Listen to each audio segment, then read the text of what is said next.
माऊली रामकृष्ण हरी, श्री स्वामी समर्थ. चला सकाळ झाली, आता दुपारची वेळ झाली. म्हटलं आता काय करायचं, तर मी केळी लावली होती. अजून कच्ची आहेत, अर्धी मुंबईला पाठवून दिली. कमसे कम एका झाडावर म्हणजे 40 केळी आली होती. असा पूर्ण गड होता, त्यातली मी एवढीच ठेवली. की लगेच पिकणारे नाही आहेत, म्हणून म्हटलं मग केळ्याची भाजी करूया.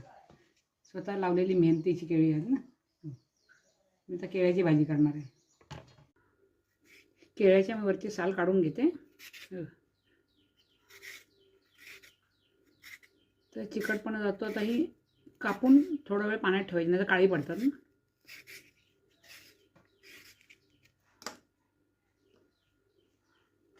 पाहिजे तर सुरीने सुद्धा कापू शकता.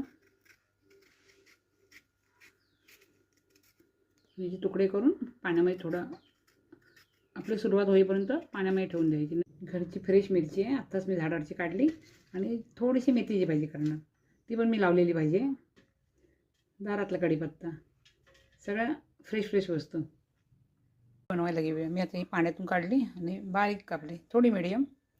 केळी आहेत, थोडं खोबरं, जिरं, मोहरी, कढीपत्ता, कांदा आणि लसूण आणि मिरचीचं मी थोडंसं भरड केली. का? कारण का भाजी गोड असते ना, केळी गोड असतात, त्यामुळे ह्याच्यामध्ये तिखटपणा येईल. ठीक आहे. आता ही दुसरी तयारी. इथे मी थोडीशी मेथी आहे, मेथीची भाजी करते. त्यासाठी लागणारं साहित्य माहितीच आहे तुम्हाला. मिरची, कांदा, लसूण आणि खोबरं, जिरं, मोहरी, कढीपत्ता हे सगळं एकत्रच टाकलं, कारण करपण्याची संभावना असते ना. आणि आता भरड केली ना, ते टाकते मी. ही केळ्याचा पहिलाच प्रकार करते, म्हणून मी तुम्हाला पूर्ण दाखवण्याचा प्रयत्न करते. मेथीची भाजीवर आपण नेहमीच करतो ना. थोडा टॅमॅटो आणि मीठ वरून टाकलं,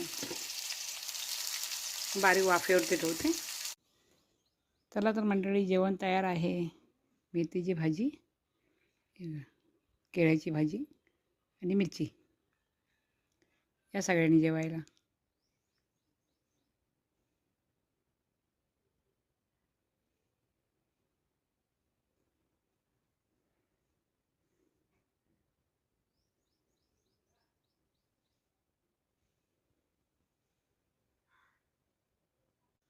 या सगळ्यांनी जेवायला.